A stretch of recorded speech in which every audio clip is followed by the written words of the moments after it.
Power star Pawan Singh के incoming movie जिस movie का नाम है मोहरा, आखिरकार इस मूवी को कब तक फैंस के बीच रिलीज किया जाएगा, ट्रेलर टीजर कब तक रिलीज किया जाएगा, साथ में बताएंगे। पावर स्टार पवन सिंह बन चुके हैं पूरी तरह से नंबर 1 एक चैनल पे, जो कि पूरी तरह से खुट्टा गाड़ कर नंबर 1 बन चुके हैं, जो कि 3 साल पहले वाला रिकॉर्ड के तोड़ के power star Pawan Singh 1 number बन चुके हैं। तो आपसे वीडियो को पूरा फुल वॉच कीजिएगा। अगर अभी तक आपसे हमारे चैनल को सब्सक्राइब अगर नहीं किए हैं तो प्लीज़ सब्सक्राइब, वीडियो को लाइक कर कमेंट कर। चलिए वीडियो में आगे बढ़ते हैं, बात करते हैं सबसे पहले भोजपुरी के पावर स्टार पवन सिंह के मूवी मोहरा मूवी को आप सबके बीच कब तक रिलीज किया जाएगा। तो आप सबको बता दूं कि मोहरा मूवी का सॉन्ग भी 1-2 रिलीज होने लगा, जो कि फर्स्ट सॉन्ग को भी रिलीज कर दिया गया सूर्य म्यूजिक यूट्यूब चैनल पर, जो कि आप सब सुन लिए होंगे। वही बात करते हैं इस मूवी को कब तक रिलीज किया जाएगा। इस मूवी का अभी तक कन्फर्म रिलीज डेट नहीं आया है, लेकिन आपको बता दूँ कि हो सकता है तो इस मूवी को मार्च तक के बाद यानी अप्रैल मई में इस मूवी को रिलीज किया जा सकता है, जो कि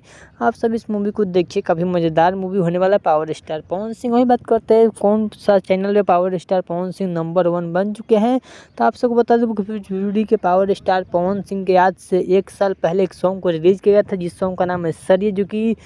आदि शक्ति फिल्म पे, जो कि नंबर 1 उस चैनल का नंबर 1 सॉन्ग बन चुका है, जो कि आप हमारे डिस्प्ले पे स्क्रीनशॉट में भी देख सकते, जो कि खेसारी लाल यादव के लहंगा लखनऊ को पछाड़ कर नंबर 1 यानी 369 मिलियन हो चुका है व्यू इस सॉन्ग पे, जो कि आप सब हमारे स्क्रीनशॉट में देख सकते, जो कि पावर स्टार पवन सिंह आदि शक्ति का बहुत ही बड़ा मोस्ट पॉपुलर सॉन्ग बन चुके हैं पावर स्टार पवन सिंह। तो चलिए, आपसे वीडियो अच्छा लगा तो प्लीज़ सब्सक्राइब, वीडियो को लाइक, प्रेस कमेंट करें। चलिए मिलते न्यू अपडेट के साथ, तो ओके बाय।